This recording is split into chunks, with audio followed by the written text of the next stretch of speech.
Good morning to you all, and welcome to Morning Coffee with me, Father Andrew from St. Clement's Episcopal Church in Tampa, Florida. It's 10 a.m. on the 7th of July. So, how are things with you? I hope you're staying safe and that everything's going well. We're in week forever, it seems, with the coronavirus, and we're at a position in the US where there are now 130,332 deaths. That is an absolutely huge, mind boggling number. And our hearts have to go out to all those, not only those who've died, but those who are left behind, those who are mourning, those who may well be ill themselves. And there does seem to be a dearth of compassion towards all those who have suffered and who have died and those who are still suffering. I mean, what's the response from the federal government? Well, it's like crickets, isn't it? Which is absolutely appalling. But that's why I bring it up every Tuesday. We need to remember those who have died because of this tiny, tiny virus. Good morning, Michael and Jennifer. It's good to see you.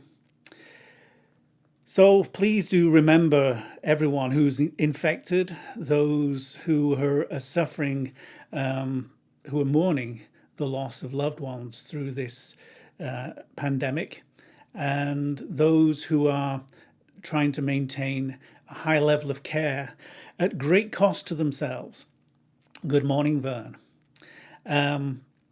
They really are outstanding people and do need to be held in our prayers constantly. Moving from the country to Florida, there's a continued uptick in the number of coronavirus cases, positive cases. Good morning, Karen. I don't have a number for this morning. I know it's slightly down from yesterday, but from the day before, what are we on? Tuesday, so that would be Sunday. But the numbers are still horrific. And we need to be extra cautious at this time. Now, if you remember, originally it was called novel coronavirus. It doesn't mean it was a book. It meant that it was new. And because it's new, and the COVID-19, just in case people haven't gotten the message yet, it was discovered in 2019, hence the 19. It's not the 19th iteration of this virus. It's when it was discovered, 2019. And so scientists, epidemiologists, people who spend their lives researching these kind of things are still discovering more about this virus. And the more we find, the closer we become to finding ways of better caring for people who catch it, and those who are ill, caring for those people, and also for getting a cure, some kind of vaccine that will actually mitigate or reduce or help reduce the number of people who die, reduce the symptoms, reduce the severity. And as Paula says, Monday's usually low because the labs aren't all processing on Sundays. So we'll find out what things are like probably this evening. But it's a novel virus, which means we're still discovering stuff. And I was reading and watching TV. There was actually YouTube again about some of the new things they've discovered that may suggest that you have coronavirus. Now, this isn't one of those cases where when you Google symptoms and you've got everything under the sun. But I was intrigued and kind of concerned to find out that some of the symptoms that would be recognized as arthritis, for instance, it's now suggested could be a kind of covert symptom of COVID-19. Now, as somebody who is celebrating his 20th anniversary of having rheumatoid arthritis, and somebody who of late has been having a bit of a time with the general aches and pains that and stiffness that comes with rheumatoid arthritis, it was kind of worrying to discover that somebody said you could have arthritis in your toe, and it could be that it's actually COVID-19, which means I have to be even more aware of what's going on in my body. And good morning, Jeannie. It's good to see you. How do you get that sun? That's rather nice. There's like a little sun bursting through. That's good. So what does this mean?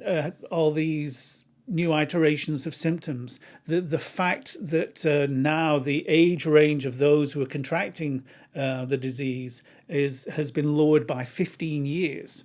And more younger people are beginning to have severe symptoms. And then after you've recovered, and I'll put that in inverted commas, symptoms still persist, and other things happen to you. There's a lady who said she was in her 20s. She'd always been physically fit. She was a runner. She went to the gym, and she thought, "Oh, I've just got a cold," or it came to, "Oh, I've got the flu." No, she had COVID-19. She's now probably going to be an asthmatic for the rest of her life. It's that bad. So this isn't something that we play around with. The problem is we've lived with it for several months now, and we haven't caught it. And we may not know anybody who's caught it. It's a big state. It's a big country. It's a big world. And what happens is that when you go through this a period of urgency and your body's primed with that urgency, but nothing happens, you kind of let your guard down. It reminds me of the kind of horror movies from the 70s. Well, I suppose the genres are still the same, where there's some killer on the loose, and there's a group of people who've gone into the woods for whatever reason, or they've gone somewhere which is pretty isolated, and they're being picked off one by one. And you get to almost the end of the movie, and the murderer seems to have been caught, he seems to have been killed or whatever, and everybody else, all those who remain, those who survived, they kind of relax and start laughing, going, ha, ha, ha, ha, ha, ha.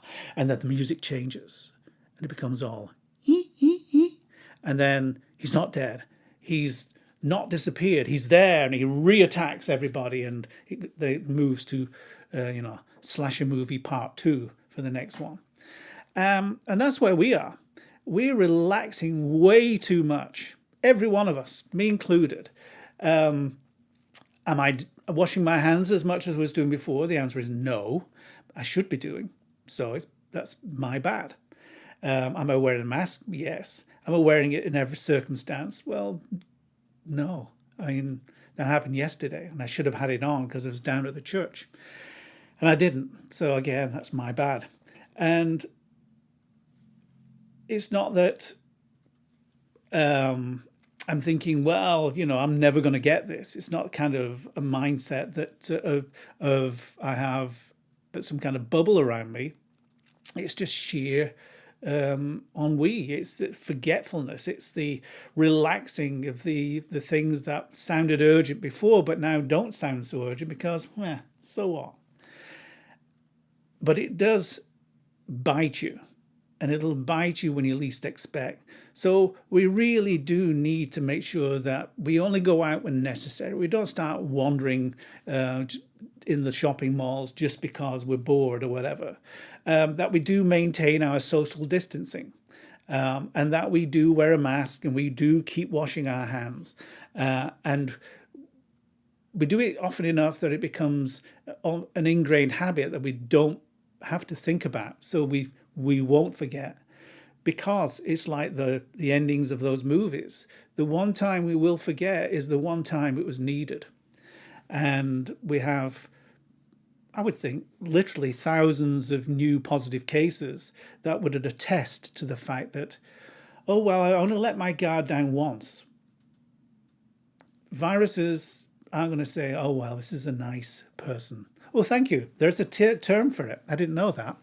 Jeannie says COVID-19 fatigue. Yes. Yes, do not be fatigued. Be on your guard. Please, please, please. So, having said all that, let's get on to some parish news, which hopefully will excite you. And that is to do with the institution from this coming Sunday, which I believe is the 12th of July. I should have checked it beforehand. If somebody says it isn't, let me know. Although I'm trying out something I've discovered with this program. Let's see if it works. Drive-through communion beginning Sunday, 12th of July. It will be available from 11 a.m. until noon. And yes, I know you can't see me. You know, this is for your benefits. Seeing me less might be helpful. But from this Sunday, in the church parking lot. So there's a few things you need to know about this. Yes, it's from 11 a.m. till noon. If it were me, I would be getting in my car as soon as everybody else on the live stream is receiving communion, and making my way to the church. Once you get to the church, what you need to do is drive your car so it's facing the direction of the church's door. Do not use the parking spaces, which means you'll be like 90 degrees to where the church is. I'm thinking it depends on how many turn up at the same time, but I'm thinking if a number of cars turn up at the same time, we may have 2, maybe 3 lines, but let's say 2. So go behind another vehicle, but then make sure that when you come in from the furthest entrance from the church building, not the side one, because you may find that you're either blocking things or you are going to have to create another line that may snake out into the road, and we don't want that. So come in through the, if I remember, I'll see if I can get some cones to sort of block off that side entrance. So you have to come around. So don't use the parking spaces. Do use the like a line. You can use that space where we park, but just make sure you're facing the direction of the church door. Now, what's next? Well, volunteers will direct you. Say something does mess up. Don't worry. Just there will be a couple of people around. They are not there to chat. They are there to direct you. So don't wind your windows down, which brings us to the next one. He says,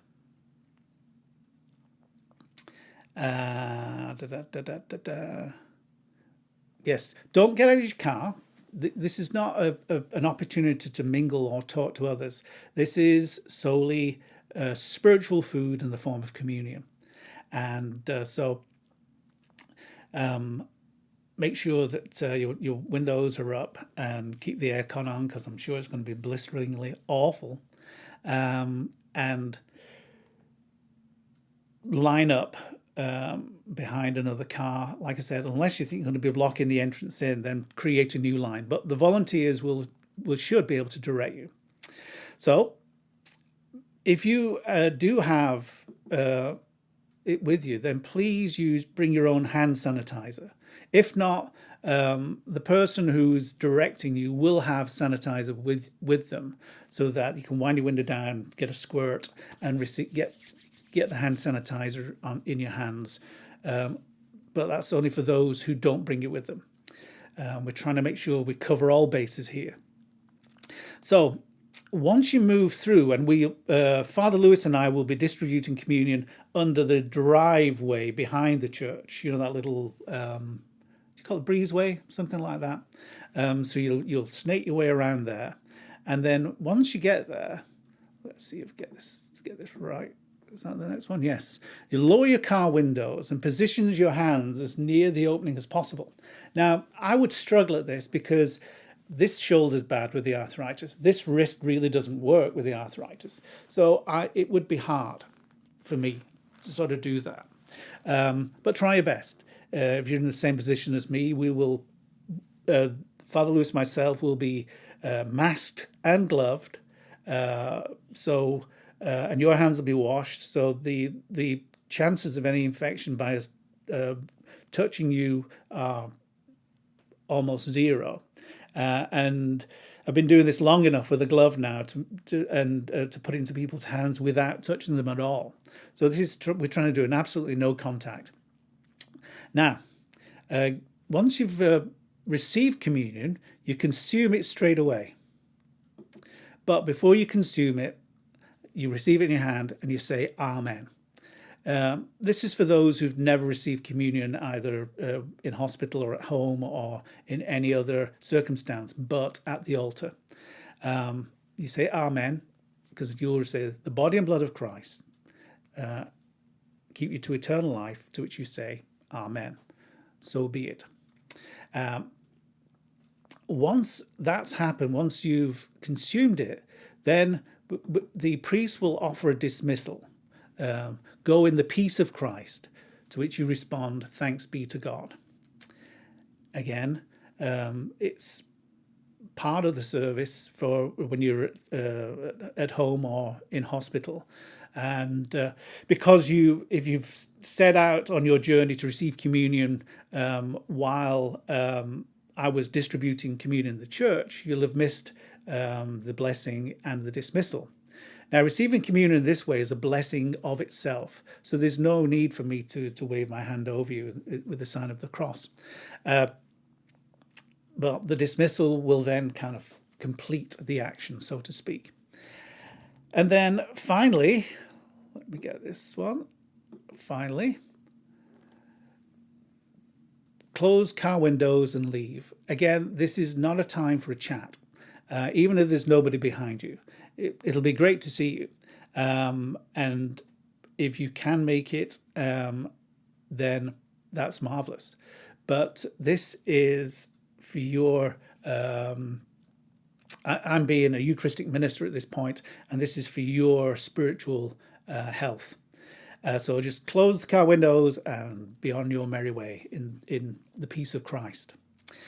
As it says on this thing in front of you, we've never done this before, and some of the above may need adjusting once we actually work out where we're standing, where the cars come in. And by the way, yes, Paula, come in from 113th. Well, it doesn't matter which road you come down, as long as you don't come in that kind of side entrance on 113th. There's one further down near, I can't remember the street now. Where Dean and Mary live, whatever that road's called. Let me have a drink. It may come to mind. No, it hasn't. But the road which is furthest away from the church and runs parallel to North Ola. So, like I said, this is all new. Marjorie, yes, thank you, Holly. Yeah. So there's, and a good morning to you as well. So this is where we are. Now, I've removed this, but I'm going to ensure that Margot sends it via email, that Jay sends it with his email blast. And we get it put up on Facebook. I'll be just putting this in on the Facebook page. For those of you who watch on YouTube, well, hopefully you'll get the email as well. So there's two lots of email. If you would like to help out by letting people know through your email lists, the ones I sent you, so your groupings, it's kind of the more that know, the merrier. And who is welcome? Well, everyone, including those who may watch this between now and Sunday who don't attend St. Clement's Church. If you're baptized in your faith tradition and you would like to receive communion, please do pop along. Just go to the church's website, St. Clement Episcopal Church, Tampa. Just Google that and you'll find the address there. You'll find the phone number. The service that we have, that we're keeping limited to 10, begins at 10 a.m. We finish around about 11, depending on how long I go on for, although I've done pretty well these last couple of weeks in terms of the length of the sermon. And again, we will be available for you to receive communion between the hours of 11 a.m. and 12 noon. If you're late for whatever reason, we won't be there because there has to be a kind of stop on this, and an hour is a pretty good time. Some of you may not want to attend, that's great, but this hopefully will become our new normal until the numbers begin to fall in Florida and fall significantly. So I'm looking forward to seeing you, even if it is only for a short while and through an open car window. But please, in the meantime, stay safe. And again, it'll be new, it'll be odd, it'll feel weird, and but then we will get used to it. So I've written some notes just to make sure I've mentioned everything I need to. So, like I say, there will be emails. You can either replay this at some point and find the part where the whole thing is. I will be adding this to the Facebook page so you can see it then, and you will be getting at least 2 emails about it as well. Now, last week I talked about, I think it was last week, I talked about becoming a US citizen and the kind of deep probing process I went through and how it ties in with the Sermon on the Mount about what it is to be.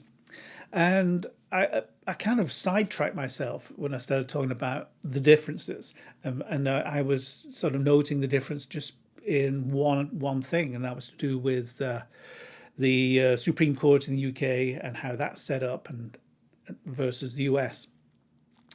But I obviously didn't become a US citizen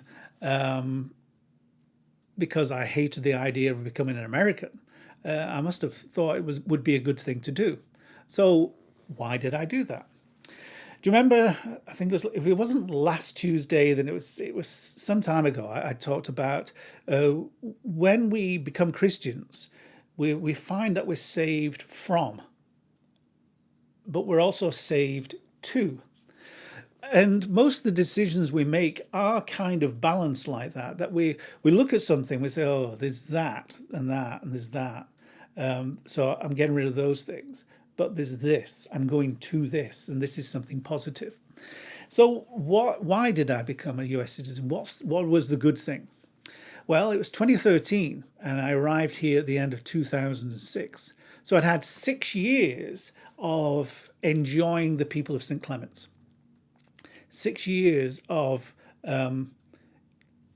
making my way into understanding some of the differences, and one of the major differences are the people.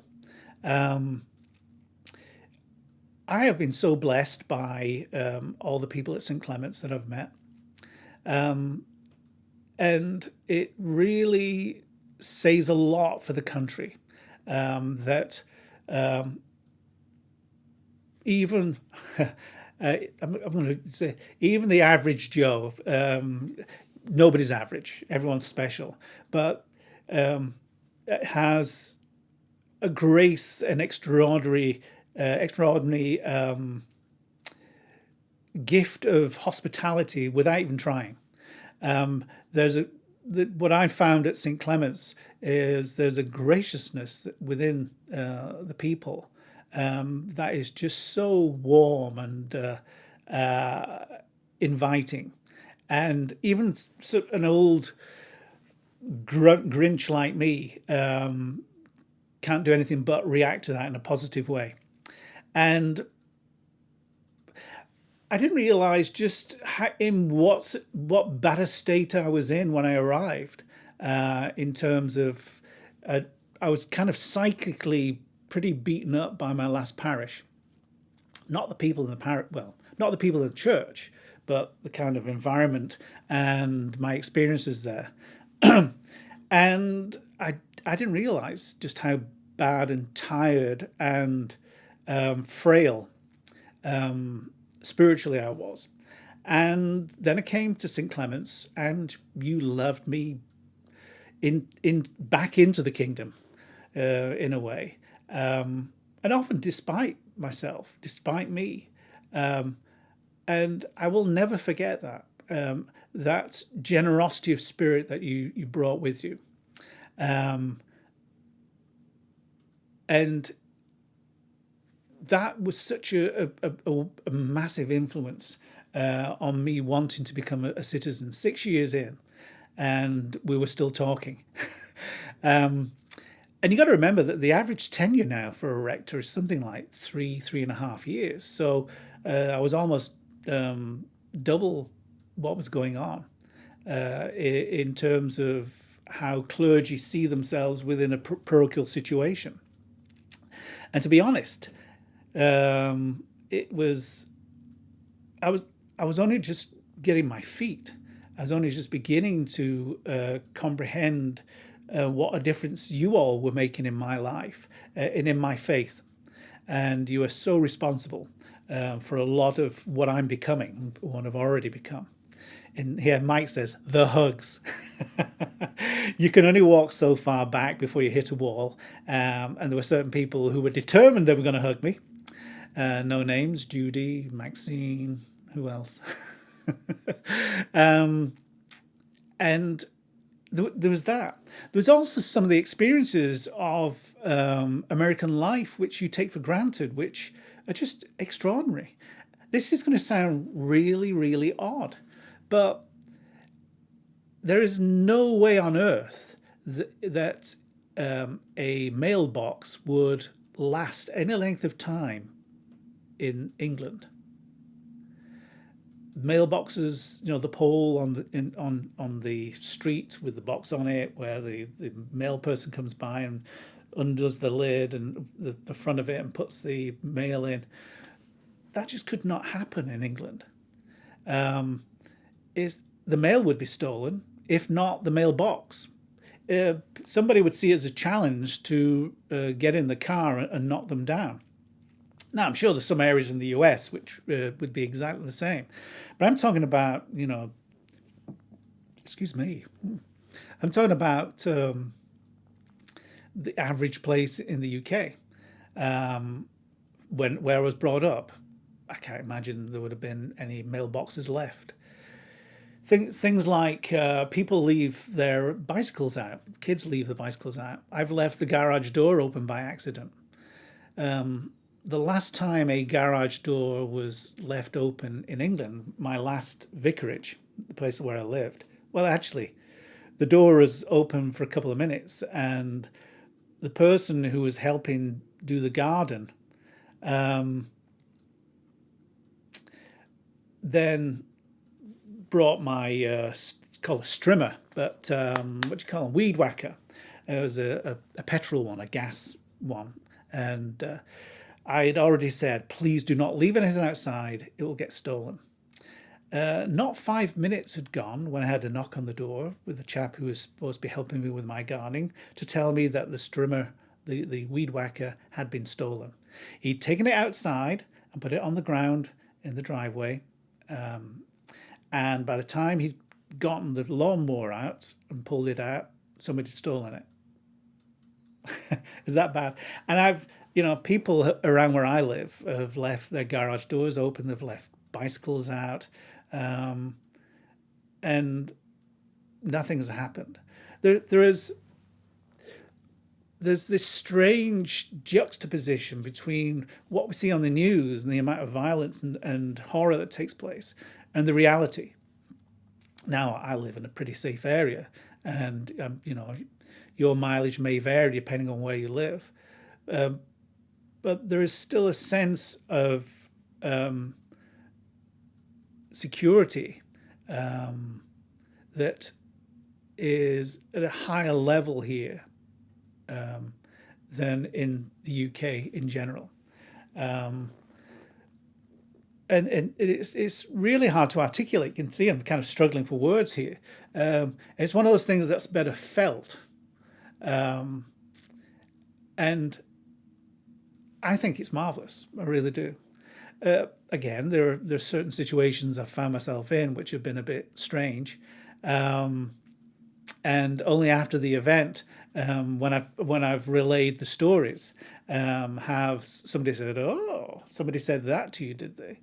One of my favorite stories is it was in, I think it was North Carolina, when I was a part of a road trip going up to Rochester, New York, and back down again. This is years and years and years ago.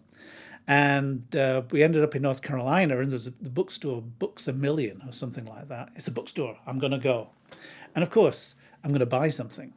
So I'm see there's the checkout, and here is the queue, and there's a guy there. And I'm thinking it must be the same thing. So I says hello to this gentleman, younger than me.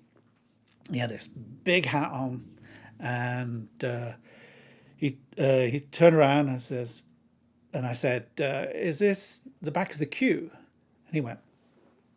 So, because I'm English, I just said it a bit louder. "Is this the back of the queue?" And it kind of dawned on me, and then I said, "Oh no, is this the end of the line for the checkout?" And he goes, and remember, he's younger than me. "I guess you're not from around here, boy, ain't you?" Now, people have told me since when somebody says boy, then that's not a compliment. But this was so American to me, and I wasn't living here then. I was just kind of thrilled that somebody had called me that, because it's like one of the tropes you hear from the old westerns. And with this guy's big hat on, he just kind of fulfilled the stereotype. And I said, "No, I'm from England." And he kind of cocks his head and thinks about this. And then he says the immortal line, "England, that's near Germany, ain't it?" And inside I was laughing my head off. But getting used to the idea of geography in the US, I pictured in my mind, getting on a plane and going to Germany, which would take, what, hour and a half flight time, maybe, which is like getting in a plane at Tampa and going to Atlanta. And so I went, yeah, it kind of is. And that was the end of the conversation. Like I say, it was only afterwards when I was relating to someone, "He called you boy?" As if I was in danger or something. But apparently that's not what you say to people. And that's about as bad as it's gotten, really. America is such a big and beautiful country, and it's full of beautiful, caring people. And that's another American education, yup. And it's another thing. I came over with the idea that the States were like different countries. Europe is full of many, many different countries, different languages, different cultures. And I think that's still my best way of looking at the States. So when I go to Georgia, when I've been to North Carolina, there's a different feel. And people have told me that, Florida, it's not really America. It's kind of a melting pot of everything. And if that's the case, well, it's kind of melting pot alike. There's a lot of weird stuff, like only in Florida.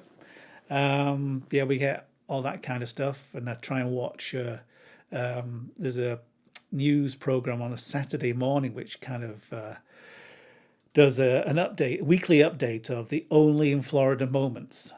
Some of them involving alligators, most of them involving people, and some of the weird things they get up to. And I kind of wondered, is there a only in Alabama, only in North Dakota? And I can understand why many Americans just don't bother getting a passport like Brits do, and going visiting other countries, because there's just so much to see in the US. It's not that they're kind of inward looking. It's just that you could spend your whole life never getting bored of visiting places of interest. And that's another plus. I really, since I was a kid, I've always wanted to see the Grand Canyon, and hopefully one day I will. I'm kind of scared of about going to some places because I have seen some of the kind of world sites in Europe and been disappointed because in my mind, it's like the pyramids. In my mind, to go and see the pyramids would be to be on this amazing trek through the desert, where you see the kind of on the horizon, the little point of the pyramid, and the nearer you get, the more it rises until you see the awesome size of the things. The reality is, you get on a motor bus, you drive down the road from your hotel, and you get off the bus, and wham, there they are. It doesn't have the romance. So everyone who's told me that they've seen the Grand Canyon, they've said it's absolutely incredible. The size just blows you away, and so I'm hopefully going to see that someday. There's a whole bunch of the places, you know. I'm into music and play guitar, so I want to go to Memphis and I want to go to the Gibson Guitar Factory, not because I've I have got a Gibson, but not because I'm a real fan of Gibsons. I mean, there's my favorite guitar, Fender Stratocaster, but I'm not really that interested in going to the Fender factory. Gibson's got provenance for some reason in a way that Fender doesn't. I've been to DC once and spent 3 days there. I was steeling myself to be absolutely disappointed because I'm used to ancient capital cities. I've been to Rome, I've been to Paris, other places, and so I know what history looks like. But I was blown away by DC. It is a beautiful city. It's really, really well laid out. But like every other capital city in the world, it's incredibly expensive. I think I had a breakfast coffee. This is going back years. It was like $6, and I cried into it, and it was like the slowest coffee I've ever had. Every sip of it was like me drinking $1. And the history, the buildings are just incredible. The beautiful, clean, light. I went in August. I expected it to be Florida-like. It was way worse. I wouldn't want to go in August again. But again, and the museums and the art galleries, and we. Father Victor and I barely touched the surface of that place. So there's at least another 2 or 3 trips to DC that I'll have to make sometime. There is also from my perspective the growing history. I don't know whether you want to call them growth pains or not. Probably would be a good idea, a good way of putting it. It's America's got a lot of growing to do. It's almost like you can say it's in its adolescent stage, where it's trying to deal with some very deep-seated things at the moment. But the one thing I like about America, because of the Constitution, the Bill of Rights, is the fact that people can stand up and say this is wrong, and other people can stand up and say, well, we don't agree with you. There's that freedom, which has been hard earned, which is priceless. Unfortunately, in some areas, that freedom is being undermined. And I think it's a Western phenomenon. It's not just in the US. This idea that if you have a dissenting voice, you're not allowed to speak. Like I said, I hate political correctness because it doesn't stop people from having politically incorrect ideas. It just buries them because you're not allowed to say them. And I'd sooner hear people say stupid things because then you can try and educate them. But if you're not allowed to say them, there's no growth. And within the world of university, your colleges, and going on campuses and having people shut other people down because they don't agree with what other people are saying. It's the whole idea of education, is to hear dissenting views and to be able to grow and think, so that when you have an argument against something else, you can have a cogent, meaningful debate, not just a screaming match with somebody, or you sort of come in with blaring horns and a big flag, or not a flag, a banner saying, to disrupt something in the rudest possible way and the most childish possible way, immature possible way, because you disagree with someone. But I put the blame there on early education, where we're not taught to think now. We're not taught to listen. We're just taught to pass an exam. William says, worked in DC for 40 years. The museums are nice. Living there is a pain. Yeah.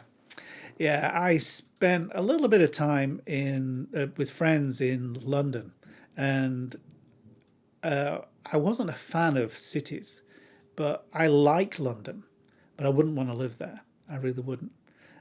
Getting around is just a nightmare.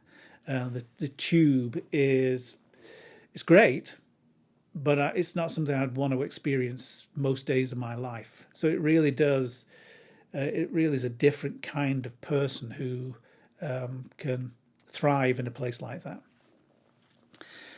So those are a couple of things I really appreciate about the US. The Episcopal Church, I like the ethos of the Episcopal Church. I like that it kind of puts down in writing what it means to be a Christian in a way that the Church of England really doesn't. I like the breadth of the Episcopal Church, which is very similar to the UK, because it's part of the Anglican Church, Anglican Communion, so it should be. But it also is more upfront than, and I think that's part of the American psyche more than anything else. The British psyche is very much more laid back and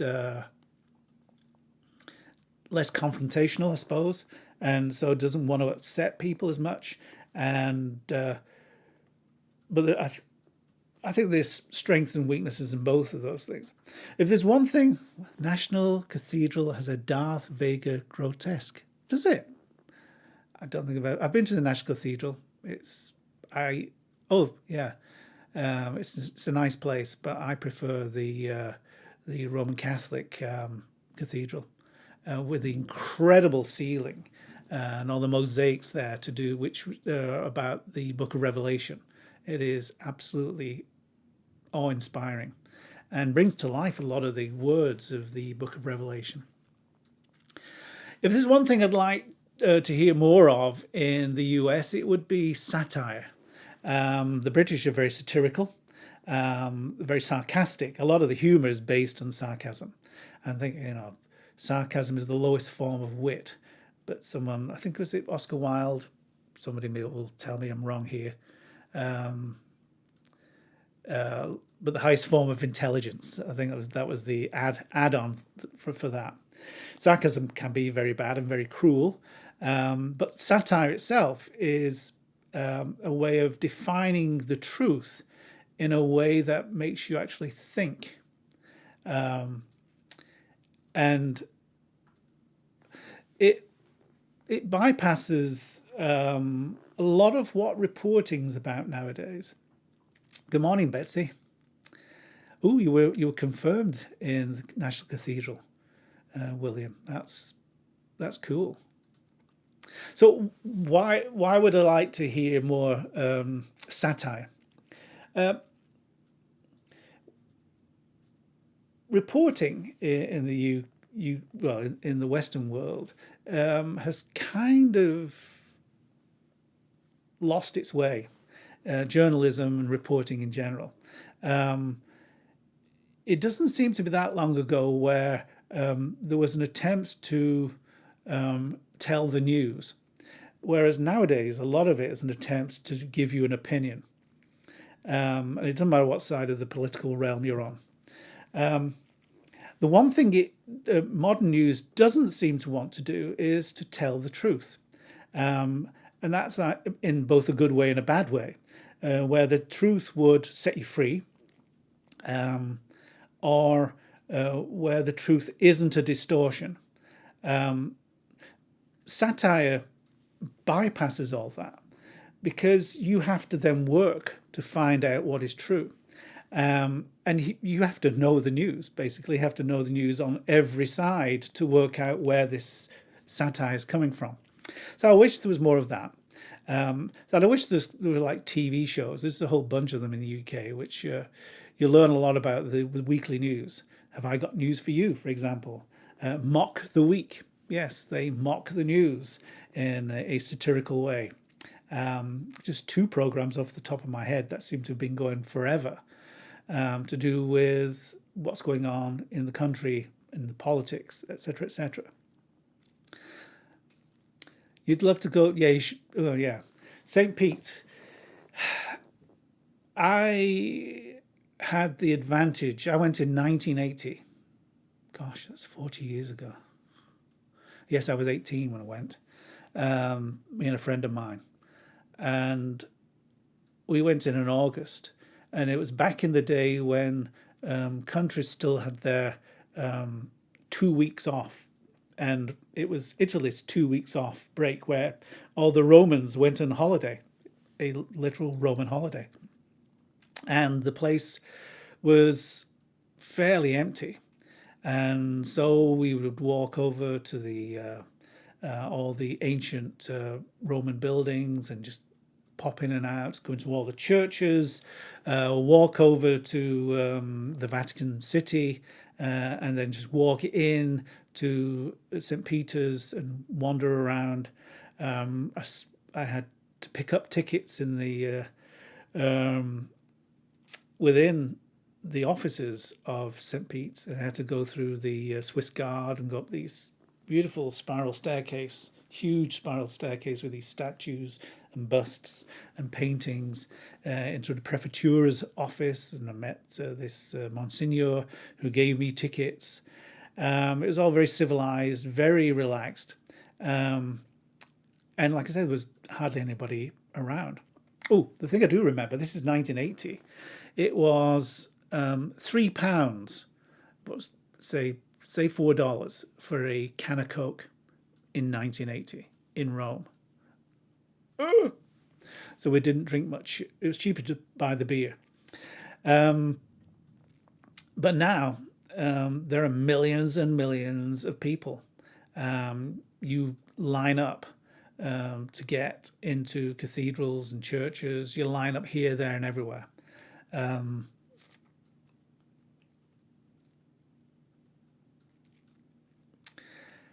And I've been to Paris and it was the same.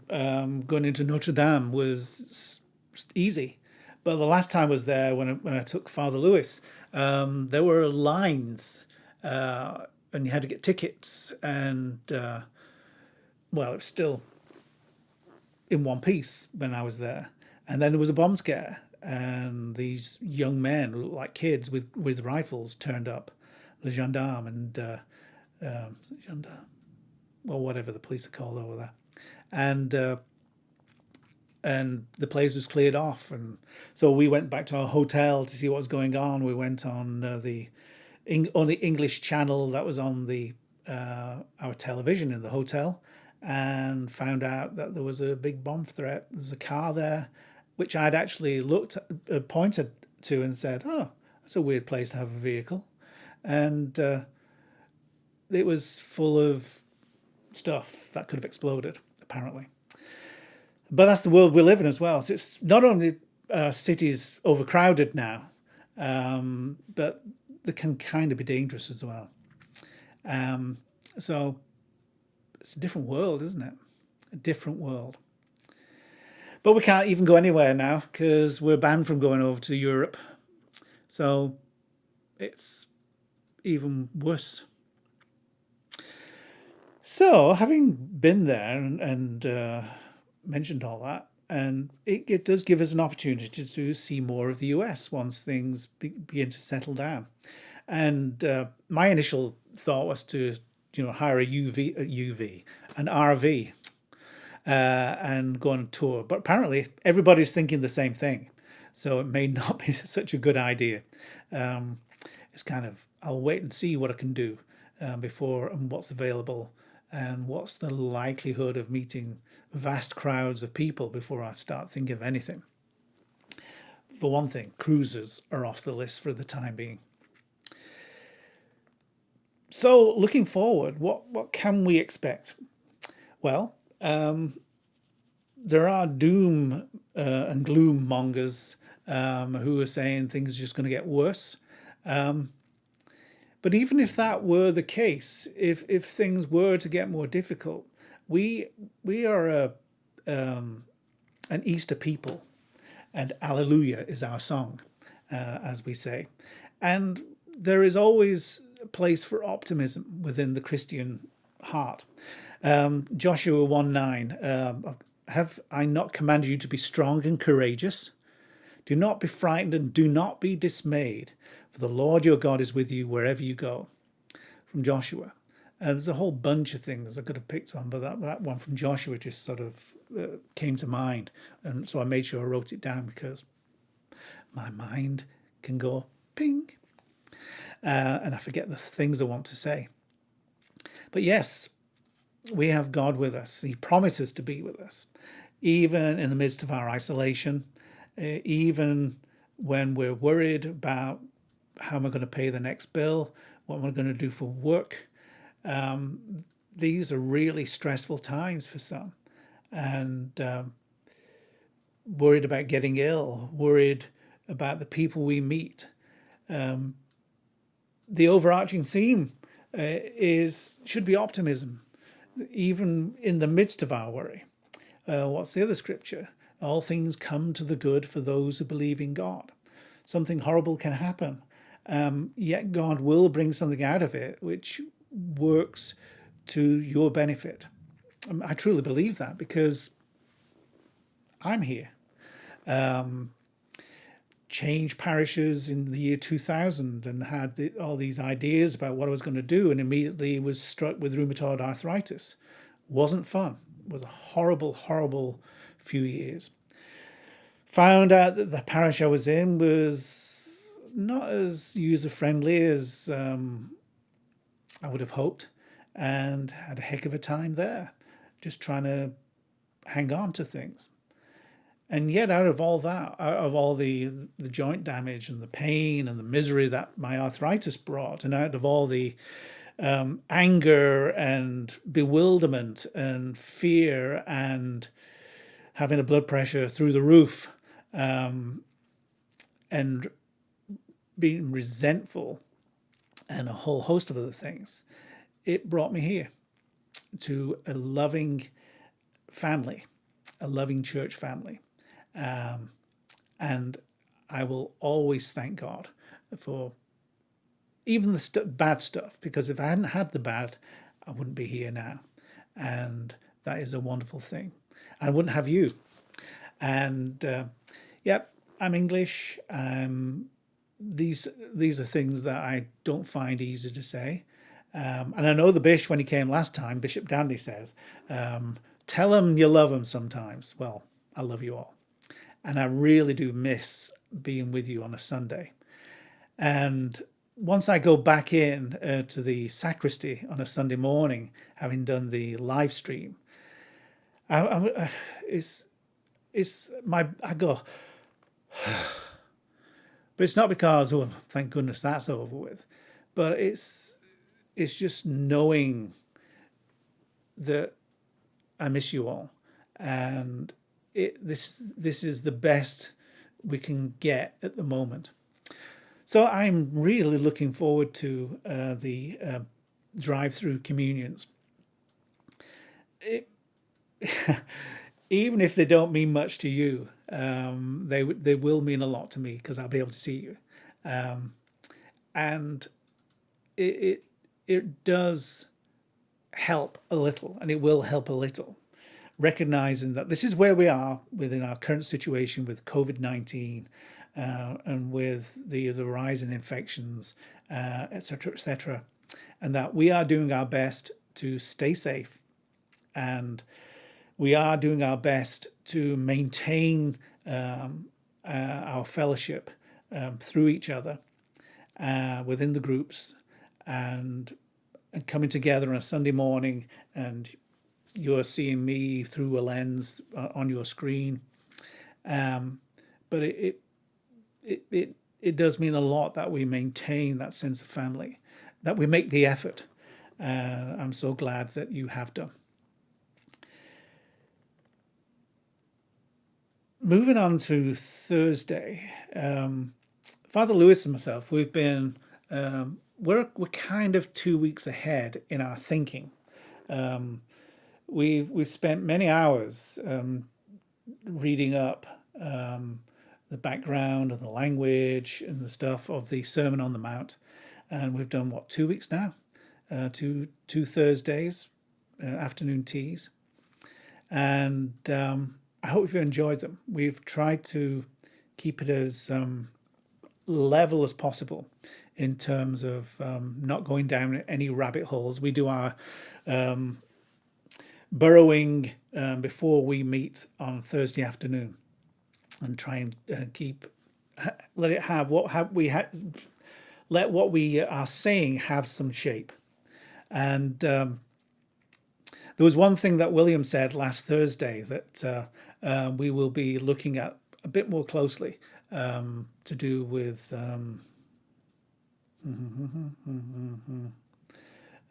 enlightenment, which I, when I was talking about it, I was thinking in a philosophical frame of mind, and I responded to William in that frame. But thinking about it since, and I do quite a lot of thinking when I walk the dog, it came to mind there are other ways of looking at this. So we're going to be looking at that slightly differently as well.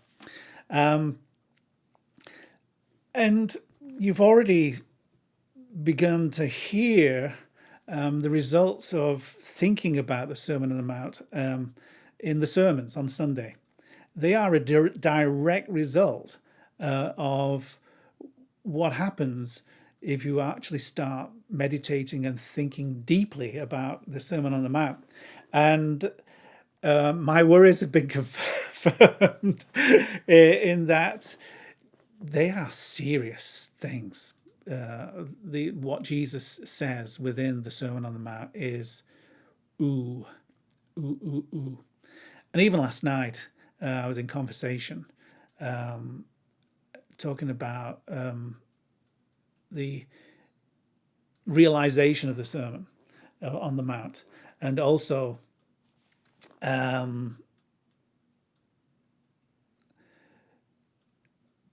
was watching something on television, and I asked Vern about the kind of background of the Hippocratic Oath and what that means, and how that comes about within the training of nurses and doctors. So that was enlightening. And the best thing that Vern said, and hopefully I'll bring this up on Thursday, is when it comes to treating patients, he said, it's not about me. It's not about him as a nurse. It's not about anybody else as a nurse or a doctor or a surgeon. It's about the patient. Now, if we approach the Sermon on the Mount with that in mind, that it's about you, but it's about you getting out of your own way, and it's about everybody else, then the sermon suddenly becomes even more radical. But that is for Thursday. So please do join us on Thursday. It'll be at 3. So it's afternoon tea at 3 with Father Lewis and me. So it is almost 11 o'clock. I'm going to sign off now. So please stay safe, and please continue praying for everybody else, including me, and for our country. And until I see you on Thursday, God bless.